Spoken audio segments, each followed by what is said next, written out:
4 দিনব্যাপী বিনিয়োগ সম্মেলনে অংশ নিয়েছে যুক্তরাষ্ট্র, চীন, জাপান ও দক্ষিণ কোরিয়া সহ 40টি দেশের শীর্ষস্থানীয় 6 শতাধিক দেশি বিদেশি বিনিয়োগকারী। সম্মেলনটি 5টি অগ্রাধিকার খাত নবায়নযোগ্য শক্তি, ডিজিটাল অর্থনীতি, টেক্সটাইল ও পোশাক, স্বাস্থ্যসেবা ও ফার্মাসিউটিক্যালস এবং কৃষি প্রক্রিয়াকরণে জোর দেওয়া হচ্ছে। খাতগুলোকে উল্লেখযোগ্য প্রবৃদ্ধি সম্ভাবনা এবং বিনিয়োগের সুযোগের জন্য চিহ্নিত করা হয়েছে। বিদেশি বিনিয়োগকারীরা বলছেন, ব্যবসায়িক পরিবেশ এবং বিনিয়োগকারীদের আকৃষ্ট করতে অন্তর্বর্তী সরকারের নেওয়া পদক্ষেপ বাংলাদেশে বিনিয়োগ বাড়াতে ভূমিকা রাখবে। রিপোর্ট খালিদ আহসানের। 4 দিনব্যাপী বাংলাদেশ বিনিয়োগ সম্মেলনে যুক্তরাষ্ট্র, ফ্রান্স, চীন, জাপান ও দক্ষিণ কোরিয়া সহ বিভিন্ন দেশের শতাধিক বিদেশি উদ্যোক্তা অংশ নিচ্ছেন। বিভিন্ন উদ্ভাবনী প্রকল্প নিয়ে বিপুল সংখ্যক স্থানীয় উদ্যোক্তাও অংশ নিচ্ছেন বিনিয়োগ সম্মেলনে। বিদেশি উদ্যোক্তারা জানান, বাংলাদেশে বিনিয়োগ বাড়ানোর এখনই সময়, কারণ অন্তর্বর্তী সরকার ব্যবসা বান্ধব নানা নীতি গ্রহণ করেছে। It's a very good timing in Bangladesh now because everyone we are here. We're excited.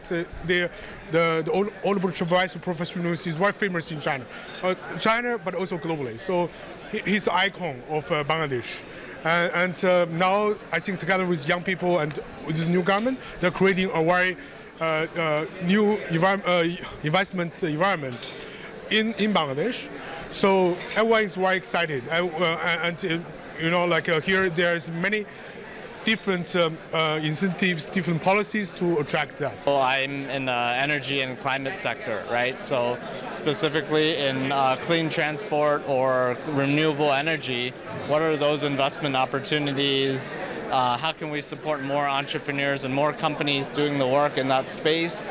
And what is the government or other private sector organizations doing to also support this sector to grow, right? I'm an investor in Bangladeshi startups. So for us, this is a great opportunity to come here, to connect with our portfolio companies, to meet more portfolio companies, but also to connect with the ecosystem, because it takes a village to raise a startup.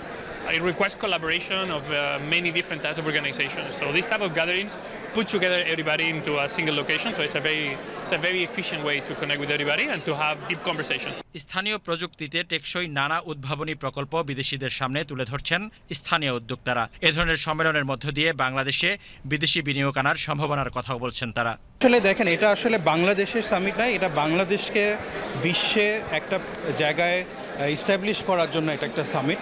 আমরা সারা দুনিয়াকে দেখাতে চাচ্ছি যে বাংলাদেশ থেকে বিশ্বে কি ধরনের solution আমরা বানাতে পারি, এবং আমাদের বাংলাদেশি তৈরি সলিউশন যে বাংলাদেশেও ব্যবহার হচ্ছে এবং অন্য দেশেও আমরা এটা দিতে পারি, এই ধরনের সামিট থেকে আমরা শোকেস করতে চাচ্ছি। আমি trained biomedical scientist and leadership and fintech from Oxford and Westminster.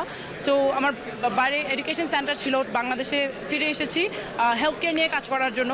এখানে বাইরে থেকে গ্লোবাল ইনভেস্টাররা আসছে যারা বাংলাদেশে ইনভেস্ট করতে চায়, আমাদের মতন যারা ভালো একটা ইম্প্যাক্ট নিয়ে কাজ করছে, স্কেলেবল বিজনেসেস গ্রো করছে, তাদের উপর ইনভেস্ট করতে চাই। সো আমার মনে হয় এরকম সামিট আরও হওয়া দরকার।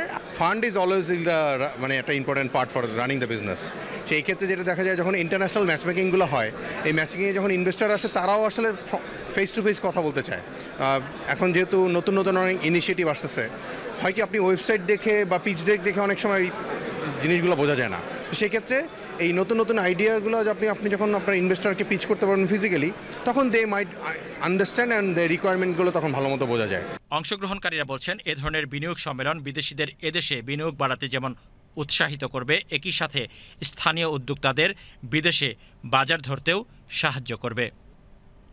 Khalid Ahsan, BTV news, Dhaka.